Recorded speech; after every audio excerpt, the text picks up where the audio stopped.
Hi dear gardeners, this is the garden guide channel. நம்ம சேனலை subscribe பண்ணிக்கோங்க. உங்களுக்கு அடீனியம் வளர்ப்பு, ரோஸ் வளர்ப்பு, உரங்கள், பூச்சி மருந்துகள் அடிக்கிறது, மண் கலவை எல்லாமே இருக்கும். இன்றைக்கி நம்ம ஒரு புதுவித அடீனியம் பார்க்கலாம்.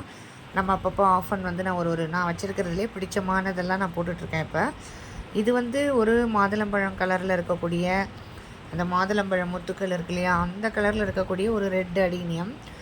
எனக்கு ரெட் அடீனியம்ஸை நிறைய விதவிதமான ரெட்டு கலெக்ட் பண்ணணுன்னு ஆசை வந்ததால் நான் கலெக்ட் பண்ணேன். இது ஃபேட் ஆகும்போது இந்த மாதிரி பர்பிள் கலந்த ரெட்டாக இருக்கும்.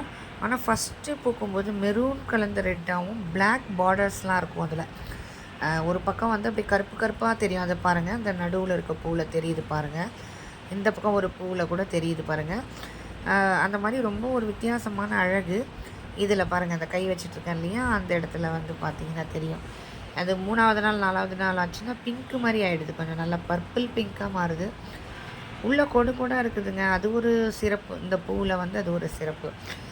ரொம்ப அழகாக ட்ரீ ஷேப்பில் இருக்குது. ஸோ இது வந்து எனக்கு ரொம்ப பிடிச்சிருக்கிறதால இது நான் வாங்கி வளர்த்துருக்கேன். இதுக்கு ஒன்றும் கிடையாது, சாதாரண மண் கலவை தான். ரைஸ் கஸ்க்கு, மணல் இது அதிகமாக போட்டுட்டு பெர்லைட்டு, வேப்ப புண்ணாக்கு கண்டிப்பாக சேர்த்துக்கோங்க. எப்பயுமே அடீனியமுக்கு எந்த செடி வளர்த்தாலும் வேப்ப புண்ணாக்கு சேர்த்துக்கோங்க. அப்புறம் ஃபுல் சன்லைட் கொடுங்க. அப்புறம் இதுக்கு வந்து மீனமிலம் நல்லா தெளிக்கலாம், மீனமிலம் ஊற்றலாம்.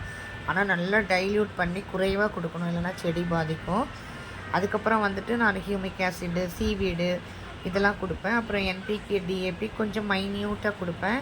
அப்புறம் மைக்ரோ நியூட்ரியன்ஸ் கொடுப்பேன், போன் மீல் கொடுப்பேன். எல்லாமே நிறைய கொடுத்துட்டே இருப்பாங்க. அதுக்கப்புறம் வந்து எப்சம் சால்ட் கொடுப்பேன். அப்புறம் ஹைட்ரஜன் பெராக்சைடு கூட எப்பயாச்சும் ரேர்லி ரொம்ப டைல்யூஷன் ஃபார்மில் நான் கொடுப்பேன்.